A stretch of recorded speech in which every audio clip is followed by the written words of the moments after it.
I always thought his family was perfect. His wife, his kids, the house, even him, the professor, the attentive husband, the doting father. Everyone admired him. But behind that smile, behind the polite jokes and the perfect dinner parties, I saw a darker truth, a manipulation so subtle it could drive anyone insane. And suddenly, I was the next target.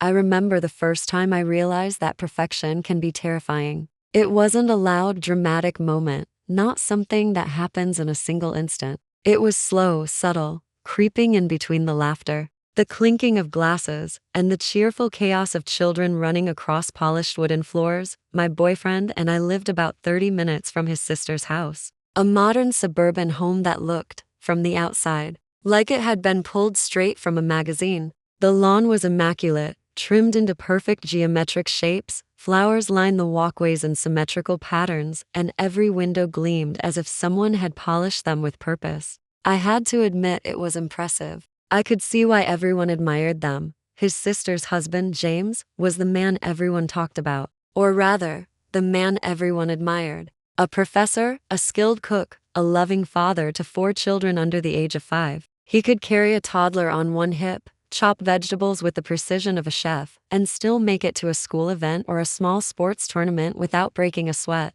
On the surface, he was perfect. On the surface, he had it all. And for the first few visits, I believed it. I smiled along with the compliments, nodded when neighbors whispered praises about his patience and charm, and even felt a pang of envy at the way his wife, Emily, moved through her day, seemingly unburdened by the chaos that would have crushed anyone else. She laughed at his jokes, never snapped at the children, and somehow managed to keep her composure even when a cup of juice spilled across the dining table. But then I started noticing the cracks. Tiny things at first. The way he spoke to Emily when she suggested taking something out of the oven. Do you really think I don't know how to cook? Or that I can't use a timer? He said it like a joke, but the sharp edge in his voice was unmistakable. She smiled, laughed politely, and retreated, carrying herself as though she hadn't just been cut down. I watched her flinch at small mistakes, at minor mishaps, at ordinary moments that anyone else would overlook.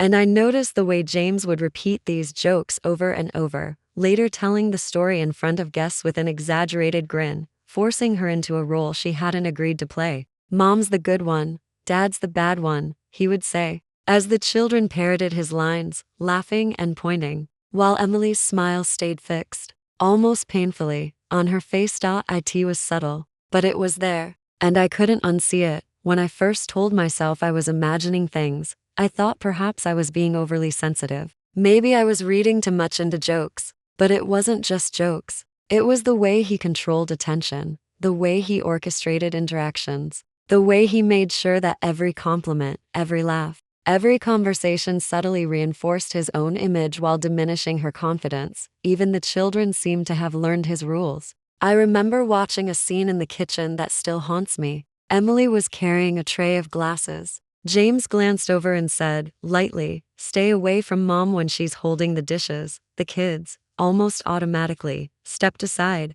pointing fingers and whispering, "Mom, be careful. Don't drop it." There was laughter in their voices, but the undertone was unmistakable. Fear disguised as playfulness. Authority disguised as humor. I tried to focus on the positive. I told myself it wasn't my business. I told myself I was overthinking, that this was just the way they interacted as a family. But then James started directing his attention toward me, and the subtle manipulations became impossible to ignore. He would tell stories about his college days, making himself seem charming and effortless. He'd mention his vacations, his purchases, the effortless way he navigated life. Sometimes it felt like flirting, almost playful, almost harmless. Other times, it felt like a test, an attempt to gauge my reactions, to see if I would be impressed, intimidated, or somehow compliant. It was calculated, and it made me uneasy in a way I couldn't explain. I shared my discomfort with a mutual friend, hoping for validation or at least understanding. She told me I was overthinking things, that I was imagining manipulation where there was none. She warned me against making any waves, against rocking the boat, and for a moment, I questioned myself. Maybe I was imagining it. Maybe I was too sensitive. But then I remembered Emily's face when she dropped the plate, when she accidentally served the kids twice, when she hesitated in the kitchen. Each time, James's reaction was the same, a sharp remark disguised as humor. A subtle assertion of control, a reminder of who was in charge, and each time, Emily smiled through it, nodded politely, carried on as though nothing had happened. I started dreading our visits. Not because the house was busy or the children chaotic, but because I knew what to expect. The games, the subtle jabs, the constant reinforcement of James's image as the perfect husband, father, and man. And in the back of my mind, I feared that soon, the games would involve me directly. And that's when I realized, perfection can be terrifying. Especially when it's a performance, and you're trapped in the audience, unable to leave. By now, I had begun to understand the rhythm of the household, the subtle choreography of control that James conducted with the precision of a maestro. It wasn't loud or overt. It wasn't screaming or slamming doors. It was a quiet, insidious dance, small gestures, carefully timed words, and 1,000 micro-adjustments that shaped the behavior of everyone around him. One evening, Emily accidentally set down a plate too forcefully on the counter. It rattled, a sharp clatter that made me flinch. James looked at her, a faint smile on his lips, and said, "Careful, Emily. We wouldn't want the dishes to get nervous, would we?" The joke was light, almost humorous. The guests laughed politely. Emily's lips curved into a measured smile. But beneath it, I could see the tightening in her jaw, the subtle flush on her cheeks, the quiet resignation in her eyes. It was a tiny moment, almost invisible, yet the weight of it was suffocating. Later, I watched a similar scene unfold with the children. One of the twins dropped a toy, and James immediately interjected, "Watch carefully, kids. Mom likes things in order. Don't make her upset." The child's face tightened. Another giggled nervously, but I could see their small shoulders tense, their movements careful and deliberate. The lesson was clear, perfection was demanded, mistakes were noticeable, and humor often disguised judgment. I felt my pulse quicken as I observed, a strange mixture of fascination and fear twisting in my chest. He wasn't abusive in the traditional sense. He wasn't raising his voice or striking anyone. And yet, he wielded control with the efficiency of a master manipulator. Each comment, each joke, each sly glance was calculated to assert his authority without anyone daring to call it out. Then there were the moments when he turned his attention to me directly. One night, after everyone had gathered around the kitchen island with plates of freshly roasted vegetables, he leaned in as if sharing a secret, and said, "You know, most people can't manage what we do. 4 kids under 5, a busy career. It's not for everyone." His eyes lingered on mine for just a moment longer than necessary. A test, a probe, a subtle way to measure my reaction. I laughed politely, shifting slightly, unsure how to respond. Inside, my stomach churned. I felt exposed, scrutinized, as if I were being evaluated not for who I was, but for how well I fit into the image he had constructed. And yet, he didn't force anything. He simply observed, commented, and waited for the subtle shifts in posture, expression, or tone that would reveal my inner state. Emily, meanwhile, remained the epitome of calm composure. She chopped vegetables, adjusted napkins, tended to the children with patience and grace. Every once in a while, James would make a pointed remark in her direction, a reminder that he was in charge, that his approval mattered. And she absorbed it, smiled through it, and carried on. It was a display of endurance, resilience, and perhaps fear, all masked by effortless grace. The contrast between Emily's controlled responses and my own increasing discomfort was striking. I began to notice physical signs of tension in myself: tight shoulders, clenched fists, shallow breaths. I caught myself overthinking everything I said or did, measuring every word for its potential impact, wondering if I was inadvertently stepping into some invisible boundary he had drawn. One particularly sharp moment came when I offered to help Emily with the dishes. She hesitated, but I insisted. As I reached for a plate, James intervened, lightly placing his hand over mine and saying, "I've got it, don't worry. You'll see, it's not as simple as it looks." There was a polite smile, a casual tone, but the implication was clear. My willingness to assist wasn't necessary, even slightly misplaced. He was the orchestrator, the one who managed everything, even in tasks that seemed mundane. Later that evening, I retreated to the living room under the pretense of checking a message on my phone, trying to collect my thoughts. I reflected on the day, the subtle remarks, the controlled interactions, the careful choreography of smiles and gestures. My mind spun in circles, analyzing, dissecting, questioning. Was I being paranoid? Or was this truly manipulation, hidden behind the veneer of charm and domestic perfection? By this point, I realized that the psychological weight was exhausting.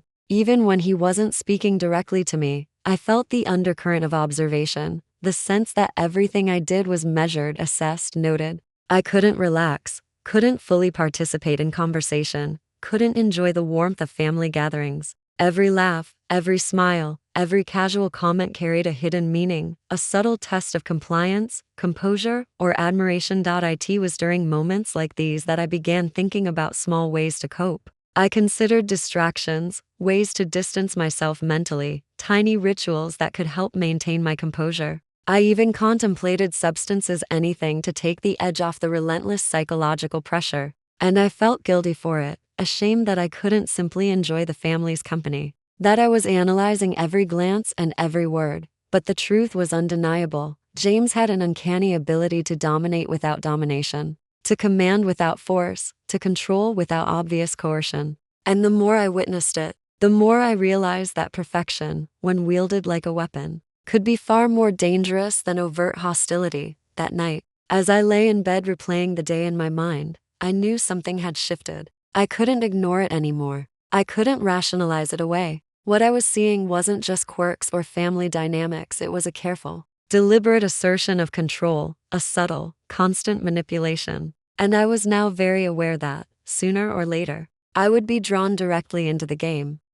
By the fourth day of our visit, the house felt less like a home and more like a stage, and we were all actors performing under the watchful eye of a meticulous director. Every glance, every smile, every casual conversation seemed to carry hidden meaning, a subtle instruction, a test that demanded compliance. That morning began innocuously. I was helping Emily prepare breakfast while James read the newspaper nearby. A small misstep, a cup of orange juice tilted too far, prompted him to comment, lightly but sharply, "Careful, Emily. We wouldn't want any disasters before the day even starts." He smiled, chuckled as though it were a joke, and turned back to his paper. Emily's lips curved politely, but her eyes betrayed a flicker of fatigue, a tension I could feel reverberating in the room. It wasn't just the comments themselves. It was the precision with which he delivered them. The timing, the tone, the subtle expectation that his words would be absorbed, measured, internalized. And everyone, Emily, the children, even me, played along,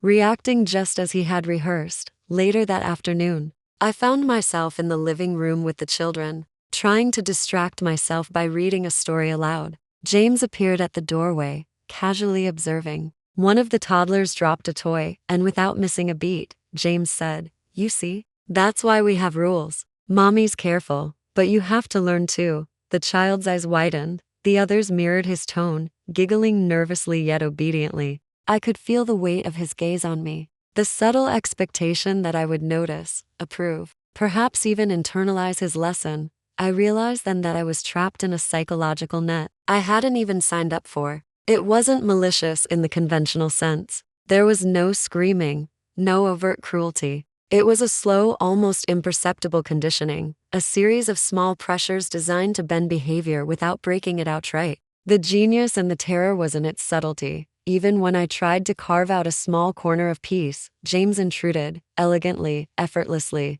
like water filling every crevice. I offered to help Emily set the table for dinner, thinking it might relieve some tension or at least give me a sense of purpose. James leaned in with a polite smile and said, "It's easier if I handle this, trust me. You'll see it's not as simple as it looks." His tone was light, casual, yet it carried the weight of authority. The message was clear. My efforts were unnecessary, my place was carefully defined, and stepping outside those boundaries was subtly discouraged. That evening, we gathered for a family dinner. The children, perfectly trained in mimicry and obedience, repeated phrases James had introduced over the past few days. Laughter rang out, but there was an undercurrent of tension, a rigid structure hidden beneath the cheerful chaos. Emily smiled, nodded, and continued her role with precision. I felt a strange kinship with her in that moment, a recognition of shared endurance, and yet I also felt profoundly isolated. aware that my presence added another layer to James's intricate psychological game. As the night wore on,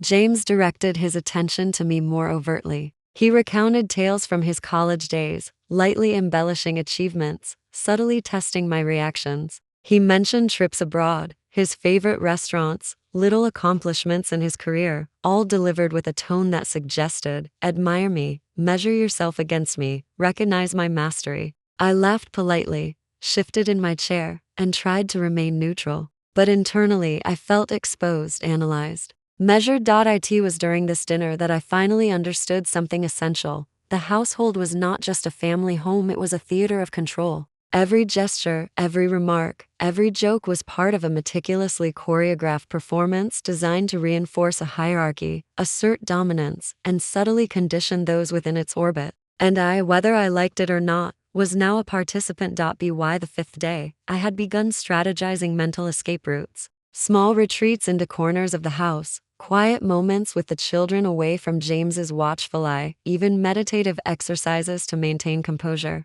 I considered substances, small allowances to steady my nerves, just enough to survive the intensity of being observed and tested, subtly challenged at every turn. The guilt of needing such measures weighed heavily. Yet it was outweighed by the necessity I had to preserve my mind, my sense of self, my sanity. One particularly tense moment came when Emily accidentally broke a small ceramic bowl while preparing lunch. James's immediate response was a sharp, playful remark in front of everyone. Well, that's why I always say, handle with care. But don't worry, accidents happen to the best of us. Guests laughed, Emily smiled faintly, and I felt my chest tighten. The comment was innocuous to an outsider, humorous even, but the underlying current of control, subtle admonition, and reinforcement of hierarchy was palpable. I felt the oppressive weight of his perfection pressing down on all of us. By the sixth day, I could no longer ignore the cumulative effect. I felt simultaneously drawn to admire the precision, charm, and composure of this household, and repelled by the quiet, omnipresent control that dictated behavior.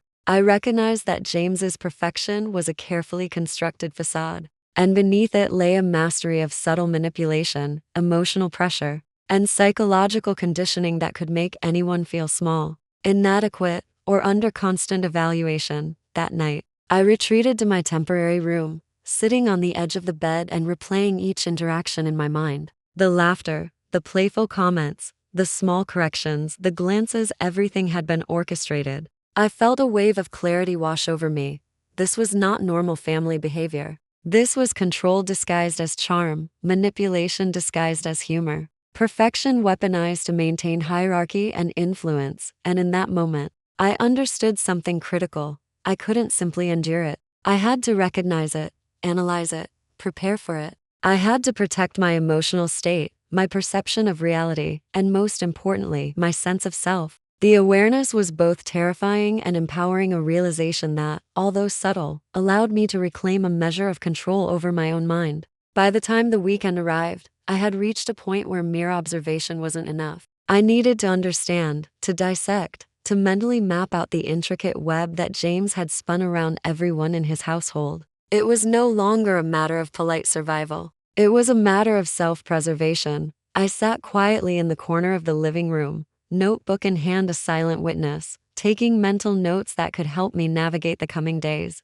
Each joke he made, each subtle reprimand, each tiny correction, I cataloged. He was meticulous, deliberate, and always, always subtle. He rarely raised his voice, never displayed overt anger, but his control was everywhere. I realized then that the most dangerous manipulators are the ones who hide behind charm, calm, and a seemingly perfect exterior. I started identifying patterns. There was the playful correction, delivered in public to assert dominance while disguised as humor. There was the testing glance, lingering just long enough to make the observer self-conscious. There were the mini achievements. He highlighted his vacations, purchases, career milestones designed to subtly measure my admiration, my envy, my compliance. And there were the silent rules that governed the children and Emily, lessons internalized through repetition and subtle pressure. I realized that understanding these patterns was my first line of defense. Knowledge, I reminded myself, is power. The more I understood about the methods, the better equipped I would be to maintain composure, protect my emotional state, and avoid being drawn into his carefully orchestrated psychological games. But recognition alone wasn't enough. Observation without action would leave me exhausted, tense, and vulnerable. I needed strategies, mental maneuvers, small routines, invisible boundaries. I began rehearsing subtle detachment techniques in my mind, controlling my expressions, monitoring my tone, compartmentalizing my reactions. If James wanted a measured, precise reaction, I would give him one, but on my terms, not his. I also considered physical and environmental strategies, choosing where to sit, when to speak, how to position myself in relation to him and Emily. Even small choices mattered. A chair slightly further from his presence, a casual smile instead of over-enthusiastic engagement, timing my comments to maintain a sense of autonomy. And then there was the internal work, quiet meditation, deep breathing, and mental reminders that his perfection was curated, a performance. He wasn't all-powerful. He was carefully controlling the narrative, but he couldn't control my internal perception. I could observe without absorbing. I could participate without surrendering. By mid-afternoon, the children had gathered around the living room for their weekly board game. James predictably orchestrated the session with precision. Rules were explained, turns carefully monitored, and small lessons in patience and obedience embedded in every move. I sat at a distance, allowing the children to play while I noted the mechanics of his control. Even in play, he maintained authority, subtle, invisible, yet undeniably present. Emily joined me briefly, bringing a cup of tea. She whispered softly, a fleeting expression of empathy in her eyes. "You're noticing it too," she said, almost conspiratorially. Her smile was polite, careful, but her tone betrayed recognition. I nodded. No words were necessary. She had endured this long enough to know the signs, to understand the quiet strategies James employed.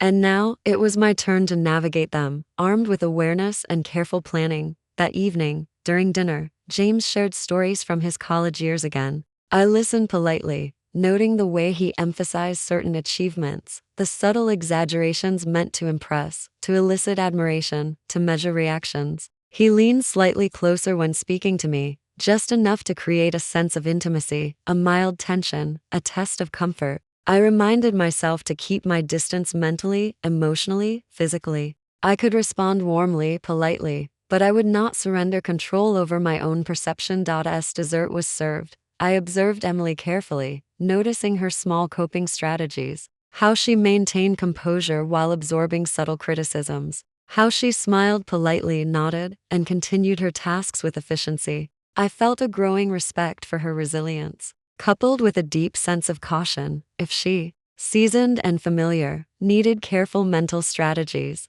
how much more important was it for me, an outsider, to protect my boundaries? By the end of the night, I had formulated a mental blueprint: observe, recognize, strategize, protect. Each day, I would catalog the subtle manipulations. Each interaction would be analyzed for potential pressure points, and I would develop personal coping mechanisms to maintain composure, autonomy, and sanity. This wasn't paranoia, it was a conscious, deliberate approach to survival in an environment where charm and perfection masked subtle control. That night, lying awake in the guest room, I reflected on the lessons of the past few days. I realized that James's perfection wasn't a threat in the overt sense. It was a psychological trap, a subtle, constant pressure that could bend behavior and manipulate perception without ever raising a hand or voice. And yet, armed with recognition, awareness, and deliberate strategy, I could navigate it, preserve my sense of self, and even observe the artistry behind his control without being ensnared by it. I fell asleep that night with a cautious, calm,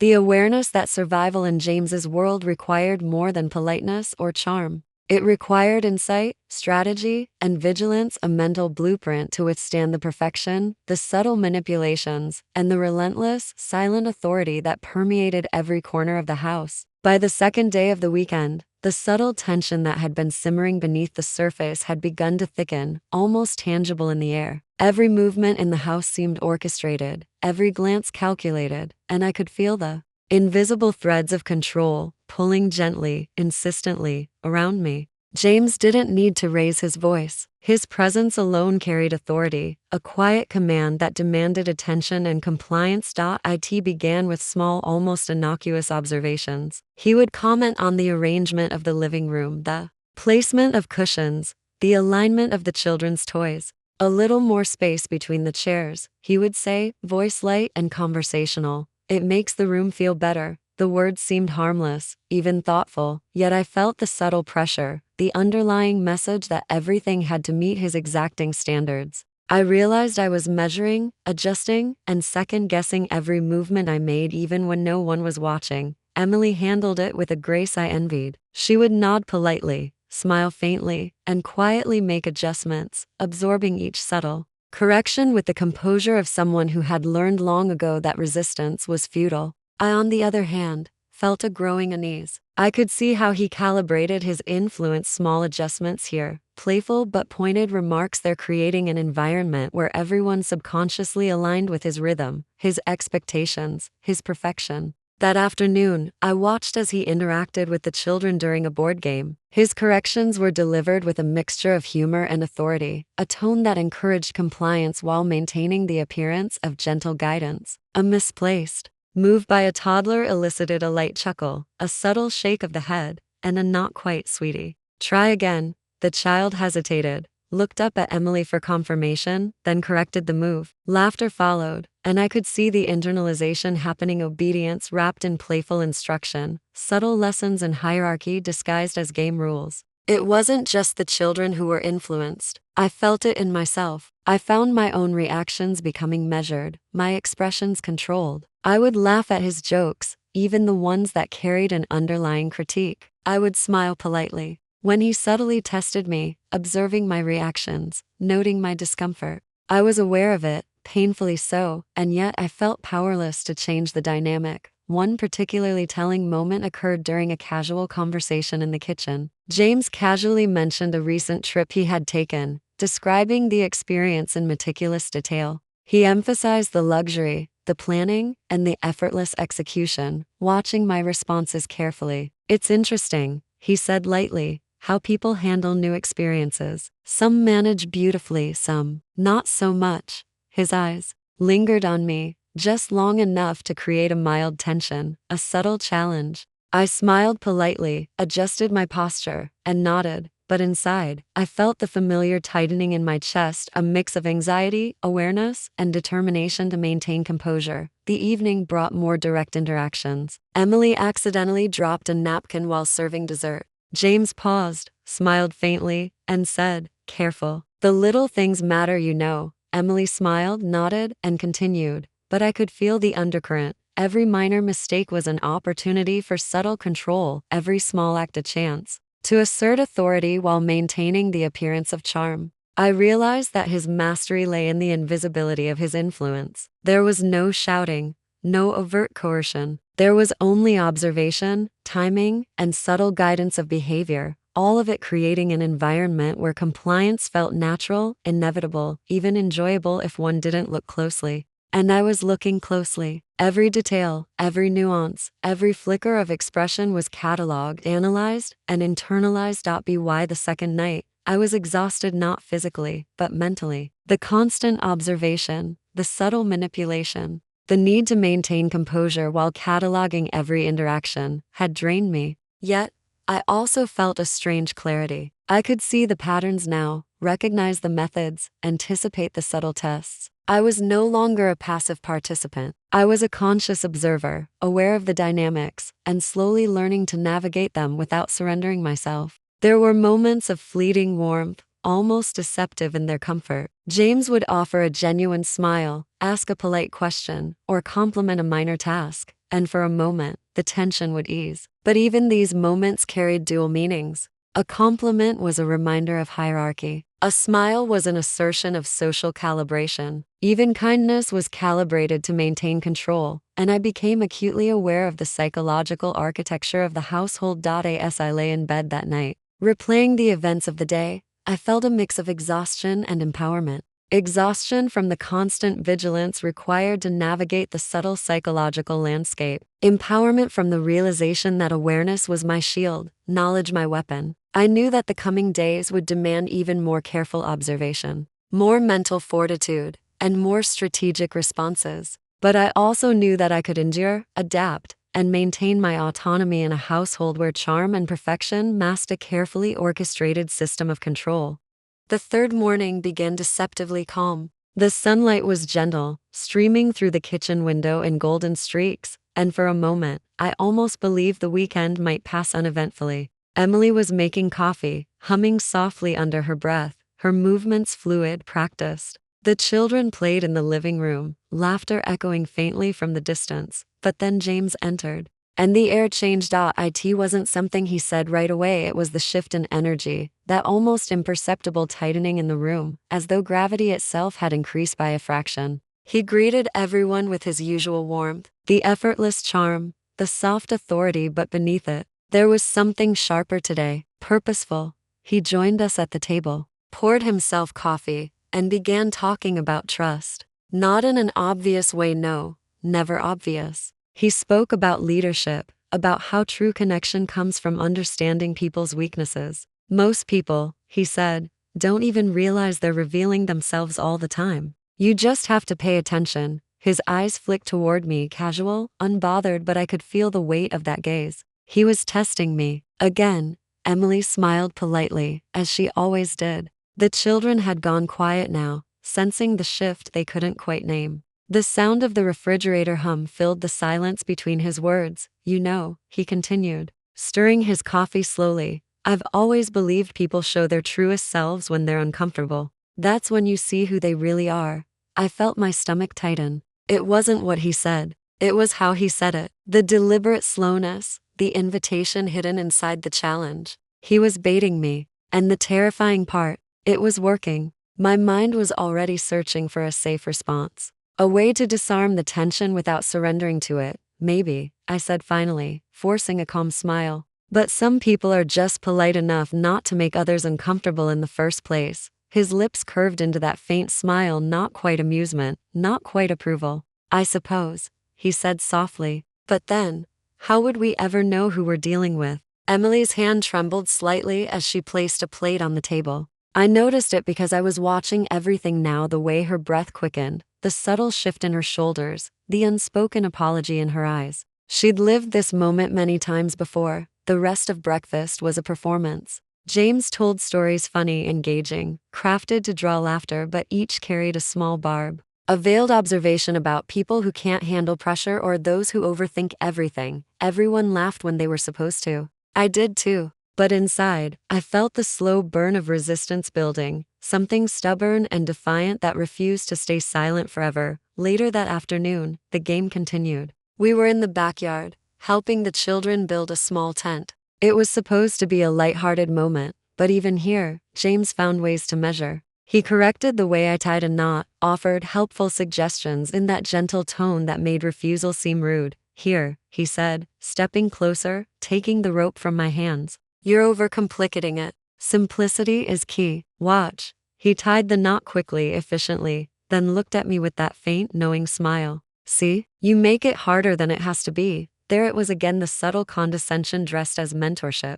And I felt the heat rise in my chest. Or maybe, I said quietly, some of us just do things differently. Doesn't mean it's wrong. He paused. For the first time, the smile faltered just slightly. Then it returned, smoother, colder. Of course, he said, different is good. Until it becomes inefficient. The words hung in the air like smoke. For a moment, we just stood there, his eyes locked on mine, his posture relaxed but alert. It was no longer about the rope or the tent. This was a contest, silent and psychological. He was probing to see if I'd back down. I didn't. I held his gaze, steady, unflinching. Something flickered behind his eyes, then not anger, but curiosity. Amusement, maybe. A recognition that I wasn't like the others. He leaned in slightly, lowering his voice just enough for only me to hear. You're interesting, he said. Most people here just go along. You resist. I wonder how long that'll last.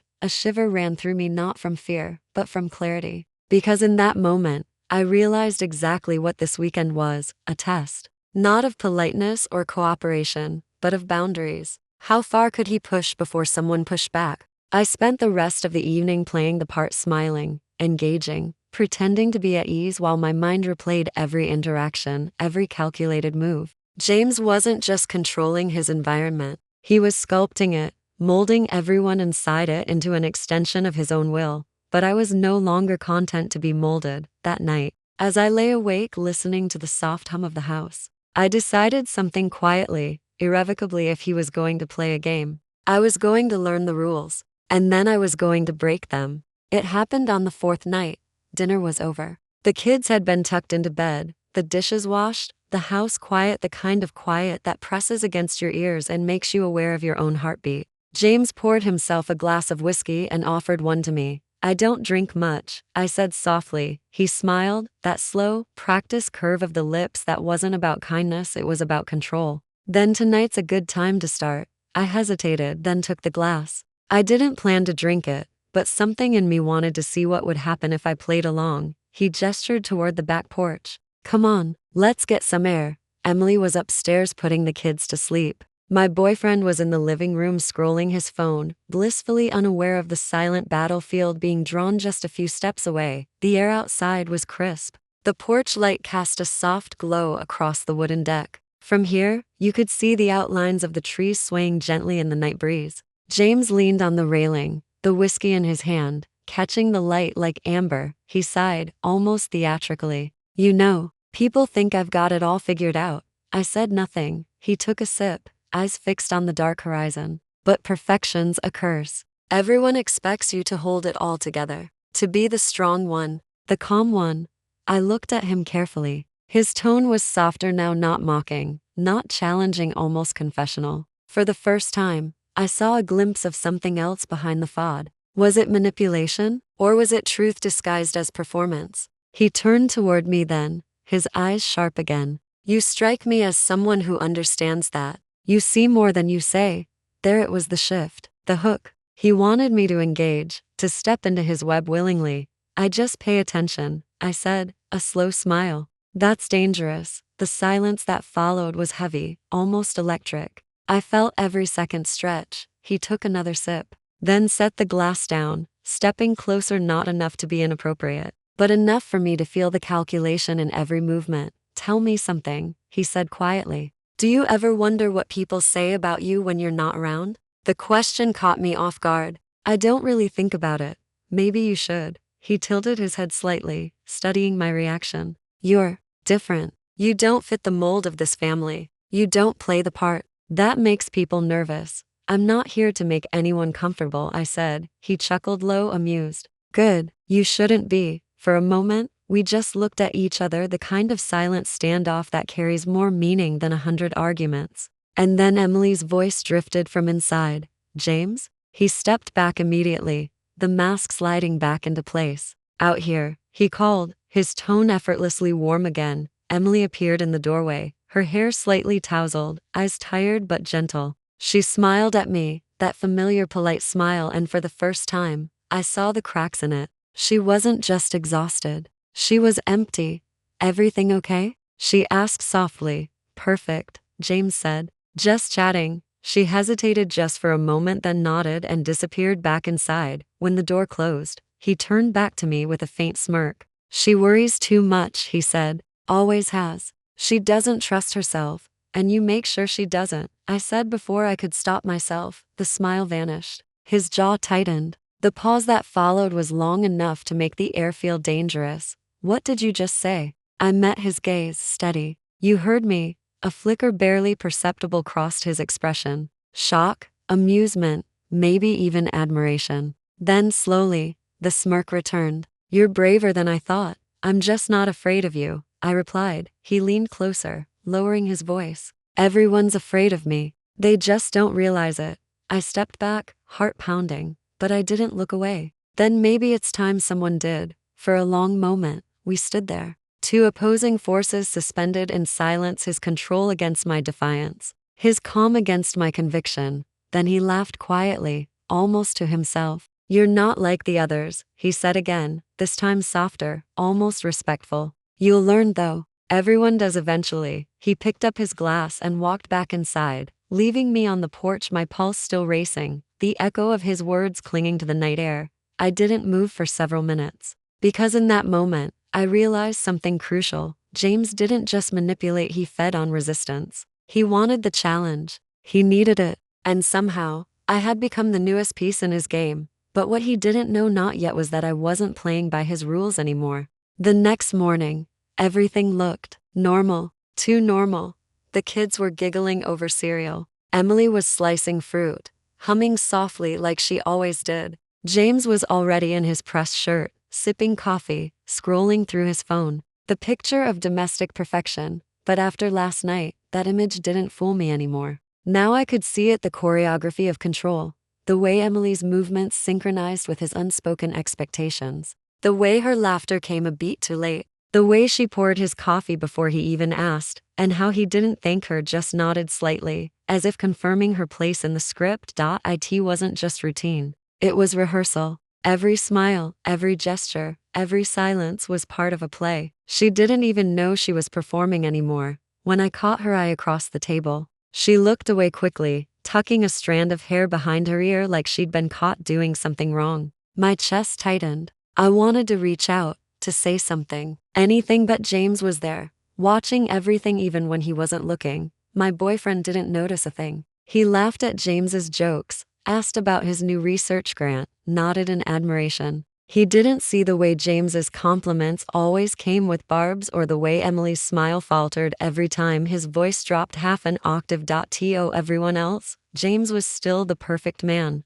To me, he was a ticking bomb. Later that afternoon, Emily asked if I wanted to go grocery shopping with her. Her voice was soft, careful, almost apologetic, like she was asking for permission she didn't need. Of course. I said immediately. It was the first time all week she'd asked to leave the house without him. The moment we got into the car, the air shifted. Her hands shook slightly as she started the engine. She didn't play music. She didn't speak for the first few minutes. And when she finally did, her voice was almost a whisper. He told me I was lucky, she said. I turned to her. What?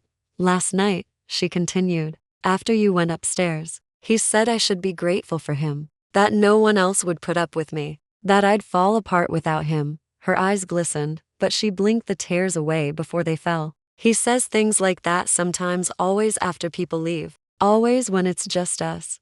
I didn't know what to say. Because how do you comfort someone who doesn't even realize she's been trained not to believe comfort is real? We stopped at a red light. She exhaled shakily. I used to think he was joking, she said. But lately, I don't think he is, Emily, I said quietly. That's not love. That's control. She flinched, just slightly, like the word itself had weight. No, she said quickly, shaking her head. He just worries. He works hard. He gets stressed. It's not his fault. There it was, the script again. The excuses, the rationalizations. The words of a woman who'd been convinced that survival required loyalty to her captor. I wanted to grab her shoulders, to tell her she deserved better. But I didn't. Because I knew how people like James worked. They thrived on the illusion of choice. If I pushed too hard, she'd retreat further into his shadow.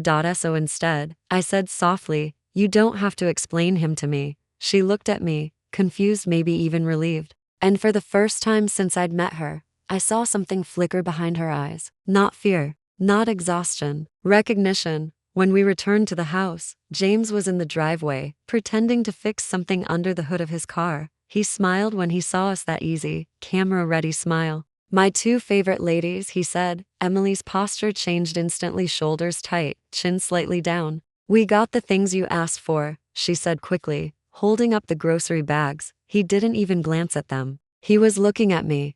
Hope you didn't let her talk your ear off, he joked. Actually, I said, we talked about a lot of things. The smile didn't waver, but his eyes hardened just for a second. It was so brief that anyone else would have missed it. But I didn't. Well, he said finally, dusting his hands. I'm sure it was enlightening. It was a warning, wrapped in civility, delivered with charm. Emily disappeared inside quickly, murmuring something about unloading groceries. James lingered a moment longer. You know, he said casually, it's funny. Some people have a way of influencing others, saying the right thing at the wrong time, planting ideas. I met his gaze. You mean empathy? He smiled. I mean interference. The wind blew, carrying the faint sound of laughter from inside the house. Neither of us moved, and in that stillness, something became very clear to me. He knew. He knew I was starting to pull at the threads. And now, he was preparing to pull back. That night, I couldn't sleep. Every sound in the house, the creak of the floorboards, the hum of the refrigerator, the faint cry of one of the children, felt amplified and natural. I lay awake, staring at the ceiling, the conversation replaying in my head over and over. What scared me most wasn't what he said, it was how calm he was when he said it. No threat, no anger, just quiet certainty, the certainty of someone who believes he's untouchable. But as I listened to the faint rhythm of his footsteps pacing downstairs, I made myself a silent promise. If he was going to expose the truth in others, I'd expose his. I kept visiting, pretending everything was fine. But something had changed inside me. Once you start to notice the cracks, you can't unsee them. The way he looked at his wife when she spoke, as if every word she said was a performance for him. At dinner, he would sit at the head of the table, silent, but somehow in control of every sound in the room. The kids would laugh, the candles would flicker, and yet there was this quiet dread in my stomach. He'd always compliment me, but it was never direct. It was always disguised as something harmless. "You have a good sense of observation, don't you?" he said one night, after I mentioned something small, that the wine he served was from Oregon, not California. I smiled politely. "I guess I just notice things. That's a rare trait," he said, his tone sharp but warm. "Just be careful where you use it." It was one of those moments that sounds innocent out loud, but you feel the threat underneath. That night, as I helped clear the dishes, his wife brushed past me and whispered softly, "Don't argue with him. Not tonight." Her face was pale, her smile frozen in place, and suddenly, I knew she was afraid of him. Later, I sat on the porch, the night air cold and still. The children were asleep. The sound of the crickets mixed with the low hum of the pool filter. He came out, 2 glasses of whiskey in his hands. "You're quiet tonight," he said, handing me a glass. "Just tired," I replied. "No." He smiled. "You're thinking too much." He sat down next to me to close. His voice was calm, confident, that same professorial charm that everyone loved. "You remind me of my wife when she was younger," he said softly. "Is that supposed to be a compliment?" "It's supposed to be a warning."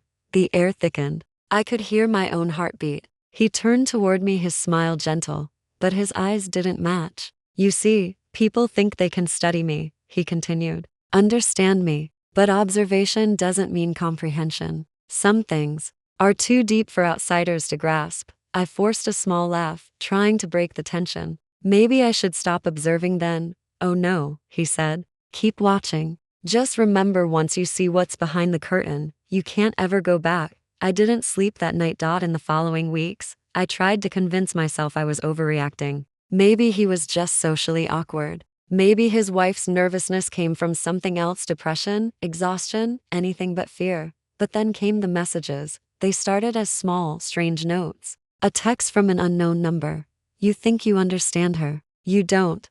I thought it was spam. But the next one came the same evening, after I had dinner with them again. "Curiosity can be dangerous." The tone was identical to his, calm, deliberate, slightly intellectual. I showed my boyfriend. He frowned, but shrugged. "It's probably some random troll. Don't make a big deal out of it."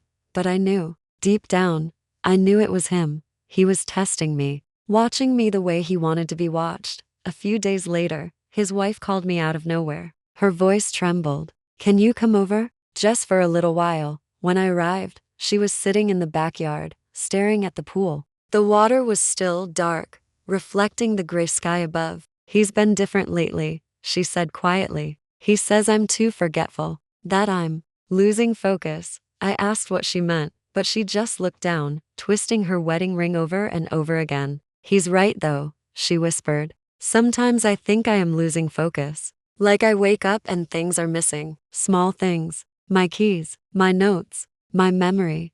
Her voice broke. "I think he's hiding things from me. Or maybe he's hiding me from myself." A chill ran through me. I looked toward the window, and there he was standing behind the curtain, half his face visible, watching us. I didn't move. Neither did she. He smiled, slowly lifted his glass of wine, and raised it in a silent toast. That night, when I drove home, my phone buzzed again. It's good that you're such a loyal friend. No number, no name, just the message. And I realized then I wasn't just a bystander anymore. I was part of his game. Would you like me to continue immediately with part 3C, where the manipulation deepens and the protagonist begins uncovering the professor's hidden psychological control tactics? For the next few days, I avoided their house. I silenced my phone, muted every unknown number, and convinced myself that if I stopped paying attention, he'd lose interest. But that's the thing about people like him, attention isn't what they crave. It's control. And control doesn't end when you stop looking. It tightens when you turn away. 3 days later, I received a call from her. Can you meet me at the cafe near campus? Her voice sounded hollow, brittle. I agreed. When I got there, she was already seated, hands shaking around a mug of untouched coffee. She looked different, smaller somehow, like a person who had been gradually erased. I can't stay long, she said, glancing toward the window. Is he here? I asked. No, she whispered, but he's always here. I didn't know what that meant until she pulled out her phone. The screen was filled with messages, hundreds of them. None had names, all from unknown numbers. Stop talking about me. You don't remember what happened last summer, do you? You're safe as long as you stay quiet. Her eyes welled up. I deleted some of them, but they come back, like he knows which ones I erased. You think it's him? I asked carefully. Who else would it be? She whispered. He told me he never forgets anything. That's what he said the night before my miscarriage. Her voice cracked. He said it was my fault, that I was careless. That's why I don't deserve another child. The calf noise faded away. I couldn't hear anything but her trembling breath. After that meeting, I drove straight home and locked the door. I couldn't eat, couldn't think. Every creak in the house sounded like footsteps. At midnight, I finally opened my laptop and started searching. Psychology journals, news reports, online forums for emotional abuse and coercive control. I typed his name into Google. Then again, with her maiden name, nothing. But then on a random faculty blog I found it. A post from 3 years ago. The author's name wasn't his, but the writing style was unmistakable. Smooth, intelligent, subtly self-congratulatory. The title read, The Ethics of Influence, How People Learn to Obey. I read every word. The essay wasn't academic. It was personal, almost confessional. Obedience is rarely forced, it said. It's earned. True control doesn't come from threats, but from the victim's willingness to preserve the illusion of choice. My hands shook as I scrolled. If done correctly, the subject will thank you for their obedience. I slammed the laptop shut. The next morning, my boyfriend noticed something was wrong. You look like you haven't slept.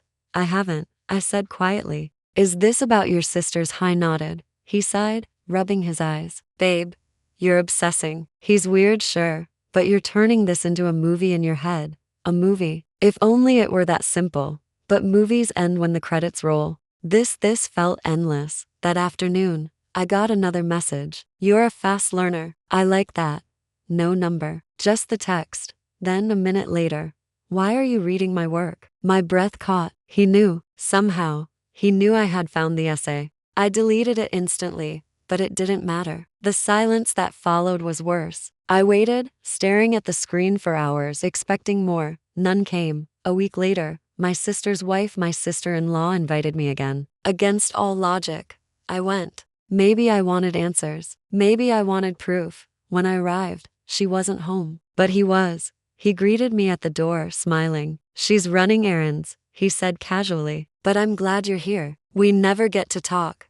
Just the two of us. Every instinct screamed leave, but I didn't. I followed him into the house. The living room looked different, rearranged, colder. The framed family photos that once filled the walls were gone, replaced by abstract paintings, dark and twisted. She redecorated? I asked, trying to sound casual. I did, he said. It's cleaner this way, less sentimental. He poured coffee for both of us, his movements precise, rehearsed. You've been doing some interesting reading lately, he said. My chest froze. Excuse me? That old essay, he continued, smirking. I wondered who would find it. You're very thorough. He sat down across from me. His eyes didn't blink. You think I'm dangerous, don't you? I didn't answer. That's good, he said softly. Fear is honest. It's the only real emotion left in this world. He leaned back, studying me like I was one of his experiments. You think I control her, he went on. But tell me, when was The last time you did something entirely of your own free will? The room seemed to shrink. Do you really believe your choices are yours? Or are you just reacting to me? He smiled. Maybe that's the game, isn't it? Maybe I don't control her. Maybe I control you. My heartbeat pounded so loud it felt like the air itself was trembling. I stood up. I'm leaving. Of course, he said, his tone light. That's what you always say. As I turned toward the door, he added, almost playfully, drive safe. Accidents happen when the mind is distracted. That night, I didn't drive straight home. I pulled over on a quiet road and sat there, shaking. He wasn't just manipulating her anymore. He was rewriting my sense of reality, and I had walked right into his hands. My phone buzzed again. One new message. You still don't understand the rules. No sender, no timestamp, just that one line glowing in the dark. I kept telling myself that silence was safety. If I stayed quiet, if I pretended I hadn't seen through him, maybe he'd lose interest. But silence, I learned, is exactly what men like him feed on. It's oxygen. It keeps their world spinning. A week passed. Then another. No texts, no calls. Just a low hum of tension, like electricity under my skin. I thought maybe it was over until the faculty email landed in my inbox. Subject, concern from the psychology department. My stomach dropped. It was an official notice. A complaint had been filed about my inappropriate fixation on a member of staff, the professor. I reread it 3 times, the words blurring. Someone had accused me of stalking him. There was evidence, screenshots of texts I'd never sent, photos of his house taken from my phone number, timestamps that matched nights I was home alone. He had turned the board against me methodically, elegantly, without ever raising his voice. That night, I called my boyfriend. My hands shook so badly I almost dropped the phone. You have to believe me, I said. He's behind this. Babe, calm down. Why would he do that? Because I tried to expose him. Expose him for what? Being annoying? You sound paranoid. That word paranoid hit like a slap. He sighed. Listen, I talked to my sister. She said you've been acting strange. She's worried about you. She's worried about me? Yeah, she said you keep making things up about her husband. I felt the air leave my lungs. He got to her, I whispered. No, you're just seeing patterns that aren't there, he said softly. You've been anxious for weeks. Maybe you should talk to someone like a therapist. He hung up before I could answer. That night, I barely slept. Every shadow looked like him. Every notification made me jump. By morning, I couldn't take it anymore. I drove to her house. When she opened the door, she looked calm, eerily calm. I'm so glad you came, she said. He told me you might. The living room looked just like before, perfect, staged. The children's laughter floated from upstairs. He was there, sitting on the couch, sipping coffee. You look tired, he said. Rough week? I ignored him. We need to talk, I told her. We are, she said gently, but not about what you think. Then she showed me her phone. My messages twisted, rewritten, edited. It looked like I'd been texting him for months. He did this, I said. He faked everything. You texted me too, she said, showing another message. He's mine. You don't deserve him. I stepped back, shaking my head. That's not real. He smiled faintly, watching us like a director pleased with his final scene. It's strange, he said, how easily technology betrays us. People forget data is just narrative waiting to be shaped. Stop it, I snapped. You're lying, am I? He said, tilting his head. Or are you trying to rewrite reality because it doesn't fit your story? I turned to her, desperate. Please? You know me. You know I'd never do this. I thought I did, she said quietly. Then he put a hand on her shoulder, the gesture subtle but claiming. It's okay, he murmured. She needs help. It's not her fault. The words sliced through me. You're sick, I said. No, he replied. I'm consistent. There's a difference. He smiled again, that calm, perfect mask returning. You should go. Before things get worse. I left. I didn't even remember walking out. On the drive home, I screamed until my throat went raw. No one would believe me now. Every message, every accusation, he had built a paper trail I couldn't undo. By the time I reached my apartment, I knew he'd already won. And yet, when I opened my door, I saw something that froze me in place. A single photo lay on the kitchen counter. It was me standing outside his house the night I'd gone there alone. Except I hadn't taken that picture. Someone else had. On the back, written in neat handwriting, was a single line: "Control is an art form. Thank you for playing."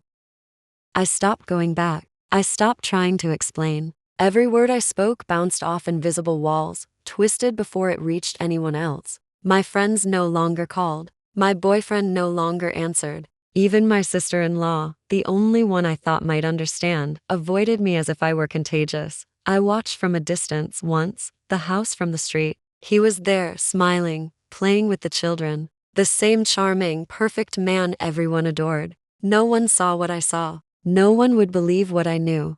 The messages continued. Sparse now, precise. You see too much. Be careful where you step. I told you the rules. I never responded. I couldn't. Every reply would just be another part of his game. I moved to a new apartment across town. A new job. New routines. But the sense of being watched never left. Sometimes when the wind shifted, I could almost feel his gaze in the room, the faint weight of control pressing on my chest. I tried to tell my story online once. A post, a warning about people who manipulate, about the perfect husband, masks that hide predators. It was taken down within hours. Someone flagged it. Someone reported it. I couldn't fight it. They didn't want to hear me. And I knew who they really were. Months later, I saw him briefly at a faculty event. He caught my eye, smiled, and nodded as if to say, "Game's over. You lost." I walked away. I didn't argue. I didn't try to explain. Because I already knew the truth. The world believed him. And that was enough. I wasn't angry anymore. Not exactly. Just quiet. I moved through life like a shadow, careful where I stepped. I learned to survive in the spaces between what was real and what was manipulated. I learned that sometimes, the worst people don't get caught. Sometimes they just make sure no one can see, and the silence, the crushing, suffocating silence is what victory feels like. I didn't sleep that night. I kept turning over possibilities in my mind, tracing every interaction, every text, every subtle smile he had ever given me. And then I made the mistake. I went back to the house. I told myself it was for evidence. Proof of the manipulations, proof of the gaslighting, proof that I wasn't insane. But when I arrived, everything was too perfect. The driveway glistened in the soft evening light. The front door was polished. The children's toys were stacked neatly. Nothing was out of place. He was waiting. Of course, he was waiting. Back so soon? His voice was calm, warm, like an invitation. I swallowed. "I need to talk." "Of course," he said. "Why don't you come in? Emily isn't home." Just the two of us. Once inside, the living room had changed. It was no longer cozy or homey, it was staged. Every pillow in its place, every photograph straight, every book aligned with precision. And there he was, sitting at the head of the couch, his posture relaxed, almost bored. "I'm glad you came," he said. "I wanted to show you something." He held up a tablet. On it were edited videos, clips of me visiting, speaking, moving. He had compiled hours of footage from the nights I had been alone at the house or just walking past the driveway. Every innocent gesture, every expression, was now framed to make me look unstable, obsessive, dangerous. "See," he said, his voice soft, coaxing. "You've been telling stories about me, but look at yourself. Don't you see how you appear?" I wanted to scream. I wanted to throw the tablet, but I couldn't. He wasn't just strong. He was meticulous, calculated. "This isn't real," I whispered. "You can't what?" He interrupted. "You think people will believe you over me? Your boyfriend already doubts you. Your friends, your colleagues, they've started asking questions." I realized then, he had built a reality in which I was the villain, and he had made sure everyone else saw the evidence first. I turned to leave. He didn't stop me. Instead, he walked beside me, calm and composed. "I have one favor to ask," he said. "Tell Emily you're leaving. Tell her you overreacted. Apologize. That will make everything easier for her, for you, for everyone." "I won't," I said, voice trembling. He smiled, faint, almost tender. "You can try, but trust me, people like me are patient, and we are always ready for the next move." I ran. I didn't stop until I reached my car. My hands were shaking, my stomach churned, and then my phone buzzed. Goodbye. For now. No number, no name, just the message. It wasn't a threat. It wasn't even a warning. It was a signature, and I realized it wasn't about fear anymore. It was about control. everything had been orchestrated. Every smile, every joke, every moment of doubt I had felt, all carefully designed to make me feel powerless, small, insane. I could fight, I could scream, I could expose him, but everyone else already believed the story he had written. And that was the cruelest part. He didn't need to raise a hand. He just needed people to think I was crazy. When the first rumor reached campus, it didn't sound dangerous. Someone whispered that I'd developed an obsession. By noon, it had become. She harassed a married professor. By the end of the week, my department chair called me in. He smiled kindly. "This isn't disciplinary yet," he said, "but you understand how appearances matter." I nodded because anything else would sound defensive. The next day my keycard stopped working. At home, my phone became a weapon turned against me. Texts from friends slowed, then stopped. Group chats muted me. I scrolled through posts, cryptic lines about false accusations and jealous women who ruin good men. He hadn't even needed to write them himself. All he'd done was plant the seed. The internet watered it. That night my boyfriend showed up unannounced. He didn't sit down. "We need to take a break," he said. "Because of him? Because I can't live in this paranoia anymore. People are asking questions. My family, he's controlling you too." He flinched like I'd slapped him. "You hear yourself? That's exactly what people are saying, that you think everyone's part of his conspiracy." He left before I could explain that conspiracies don't need to be grand to be real. Sometimes they're built on polite disbelief. 2 nights later, I saw him again at the grocery store. He was alone, pushing a cart, smiling like nothing had ever happened. When he passed, he didn't look at me, but as he turned the corner, he murmured, almost kindly, "You're making this easier than I expected." I stood frozen between aisles of cereal, feeling the floor tilt. Back home, the lights flickered. My laptop pinged. A new email, no sender. Subject, closure. Inside, a photo of me asleep in my bed, my throat closed. I called the police. They took a report, asked routine questions, promised to follow up. I never heard back. By morning, my reflection looked like a stranger's. Eyes ringed dark, mouth slack with exhaustion. I wrote everything down, dates, words, times, because it was the only way to keep my own timeline straight. I didn't trust my memory anymore. He'd infected that too. ATM, another message arrived. Sometimes the story isn't about who's right. It's about who sounds sane.